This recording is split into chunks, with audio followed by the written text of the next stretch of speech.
Live पर देखते हैं आज की कुछ खास खबरें। वर्धा में प्रहार कार्यकर्ताओं का बैंक में राड़ा। जिले के आष्टी तालुका के साहूर में बैंक ऑफ इंडिया की एक शाखा में प्रहार के कार्यकर्ताओं द्वारा बैंक कर्मचारियों के खिलाफ जमकर नारेबाजी के साथ हल्ला बोल किया गया। किसानों को उनकी खेती में तैयार होने वाले फसल पर कर्ज देने से मना करने का आरोप लगाते हुए यह हल्ला बोल किया गया है। इस दौरान बैंक कर्मचारियों से हाथापाई की नौबत तक आ गई थी। आष्टी तालुक्यातील सावर या गावी बँक ऑफ इंडियाच्या अधिकारी कर्मचाऱ्यांनी एका शेतकऱ्याला चक्क साले आणि हरामखोर इथपर्यंत त्यांची मजल गेली। पीक कर्जासाठी 1 महिन्यापासून वारंवार तो शेतकरी त्या बँकेत जात होता। आपला पीक कर्ज का मिळत नाही याचा जाब त्यांनी काल चिडून विचारला तर बँक अधिकाऱ्यांनी व कर्मचाऱ्यांनी चक्क त्याला शिवीगाळ केली। याचा आज जाब विचारण्यासाठी प्रहार जनशक्ती पक्षातर्फे आम्ही त्या ठिकाणी आंदोलन केलं। या आंदोलन करताना त्यांच्यासोबत आमची शाब्दिक चकमक झाली। अजूनपर्यंत आम्ही मारहाण केलीच नाही, परंतु तरी सुद्धा शेतकऱ्यांवर आमच्यावरच 353 सारखे गुन्हे दाखल करण्याचे कळले आहे। मला वाटते की बँक अधिकाऱ्यावर अगोदर गुन्हा दाखल झाला पाहिजे। एका शेतकऱ्याला चक्क शिवीगाळ करणे हे कितपत योग्य आहे? माननीय महाराष्ट्राचे गृहमंत्री यांनी आदेश दिले आहेत व वर्धा जिल्ह्याचे जिल्हाधिकारी यांनी सुद्धा आदेश दिलेले आहेत की शेतकऱ्यांना जर का कर्ज देण्यास बँक टाळाटाळ करत असेल तर फौजदारी गुन्हा दाखल करावा। मला वाटते अगोदर बँकेवर गुन्हा दाखल करावा, मग नंतर प्रहारच्या कार्यकर्त्यांवर गुन्हा दाखल करावा।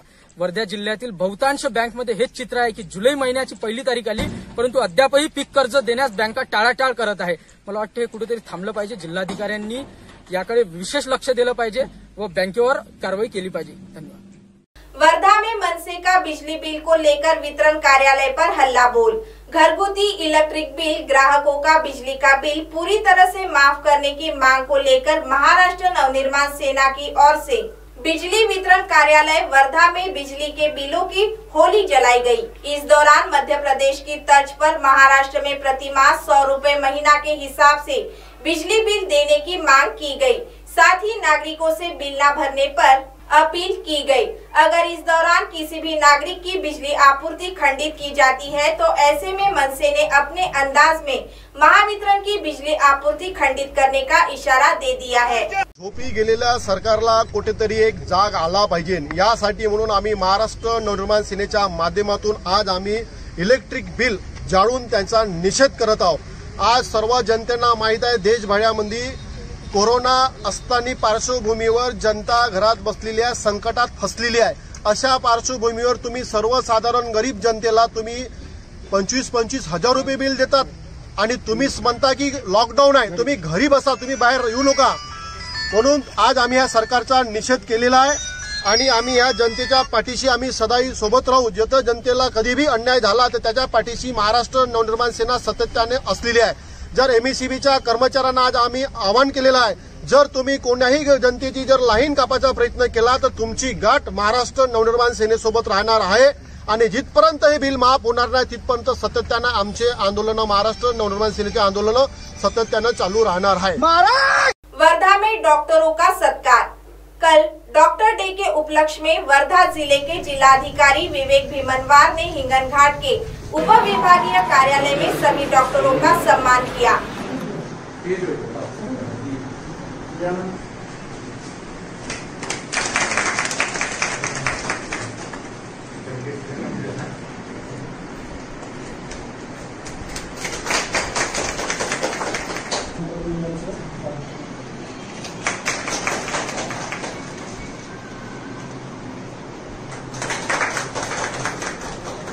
यानंतर सर्व नागरिकांचं विशेषतः डॉक्टर सोबत मी अभिनंदन करतो की आपला जिल्हा आपण या पूर्ण कोरोनाच्या संसर्गावरचं जवळपास मुक्तच केलं। आज या डॉक्टर दिवसा निमित्ताने मी सर्व डॉक्टरांना मनपूर्वक धन्यवाद देतो आणि त्यांचं अभिनंदन देखील करतो।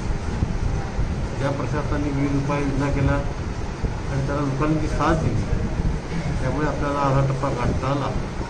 परंतु पुढचे जे काही दिवस आहेत ते अधिक आव्हानात्मक आहे आणि हेच आव्हान सगळं आपण एकजुटीने मिळून जर पूर्ण केलं तर एक वेगळा जिल्हा आपला याच्यामध्ये राहू शकेल। या काळामध्ये आरोग्य सेवेतील सगळे कर्मचारी असतील, डॉक्टर्स असतील, यांनी दिवसरात्र काम केलेलं आहे। त्याचप्रमाणे वर्धा जिल्ह्यातले जे खाजगी व्यावसायिक आहेत त्यांचं देखील मी अभिनंदन करतो. वर्धा जिल्ह्यामधल्या कोणत्याच खाजगी व्यावसायिकांनी कोरोनाच्या काळामध्ये आपलं क्लिनिक किंवा दवाखाने बंद केलेले नाही. मला वाटतं ही पण एक फार मोठी गोष्ट. अनेक जिल्ह्यांमध्ये अनेक खाजगी व्यावसायिक किंवा खाजगी डॉक्टर जे आहेत त्यांनी आपल्या प्रॅक्टिस किंवा दवाखाने बंद केलेले आहेत. पण वर्धा जिल्ह्यामध्ये त्यांनी पहिल्यापासून सुरू आहे आणि मुख्य म्हणजे आपल्यासोबत ते पदोपदी आपल्यासोबत ते काम करतात आहे, आपल्या योजनांमध्ये भाग घेतात आहे. त्याकरता मी त्यांना देखील धन्यवाद देतो. काही दिवस आपल्याला काळजी घ्यायची त्याचा एक भाग म्हणून जे नागरिक वर्धा जिल्ह्यामध्ये येतील त्यांना 14 दिवस क्वारंटाईन करायचं आहे. 14 दिवस क्वारंटाईन करायचा हा जो नियम आहे हा शासनाचा नियम आहे. जेव्हा तुम्ही एका जिल्ह्यातून दुसऱ्या जिल्ह्यात जाता त्यामुळे त्या 14 दिवस क्वारंटाईन व्हावं लागतं. या शासनाच्या नियमामध्ये आपल्या जिल्ह्यात काही आपण बदल केलेला नाही आहे. 7 दिवस आपण इन्स्टिट्यूशन क्वारंटाईन केलेलं आहे. ते फक्त जे लोक पब्लिक ट्रान्सपोर्ट येतील त्यांना, म्हणजे परदेशातून येणाऱ्या लोकांना 7 दिवस इन्स्टिट्यूशन क्वारंटाईन करून 7 दिवस होम क्वारंटाईन करायचा हा तर केंद्र सरकारचाच नियम आहे. आपण त्याच्यामध्ये जे लोक समजा पुढे ट्रेनने जरी आले किंवा देशांतर्गत विमानसेवेने आले तरी त्यांना आपण 7 दिवस इन्स्टिट्यूशन क्वारंटाईन करणार आहे. कारण जे लोक पब्लिक ट्रान्सपोर्ट येतात त्यांचं एक्सपिरियन्स जास्त असतं. ते अनेक लोकांसोबत असतात. त्यामुळे खबरदारीचा भाग म्हणून आपण त्या लोकांना 7 दिवस इन्स्टिट्यूशन क्वारंटाईन करणार आहे. पण ज्या व्यक्ती खाजगी वाहनांनी येतील त्यांना जे आहे ते गृहविलगीकरण करायचं आहे, त्यांना काही इन्स्टिट्यूशन क्वारंटाईन नाही. अब आप हमारे चैनल को ऐप पर भी देख सकते हैं। प्ले स्टोर में जाकर MNS हिंदी लिखिए और ऐप डाउनलोड करें। साथ ही साथ आप हमारे फेसबुक पेज को भी लाइक कर सकते हैं और उन पर भी खबरें देख सकते हैं। लिंक ट्विटर, हैक और इंस्टाग्राम पर भी आप हमारी खबरें देख सकते हैं। आप हमारे चैनल को यूट्यूब पर भी देख सकते हैं और इसे यूट्यूब पर सब्सक्राइब करना बिल्कुल भी ना भूलें। फिलहाल वक्त हो चला एक ब्रेक का। ब्रेक से लौटने के बाद देश और दुनिया की तमाम बड़ी खबरें देखने के लिए बने रहे MNS न्यूज लाइव के साथ। नमस्कार।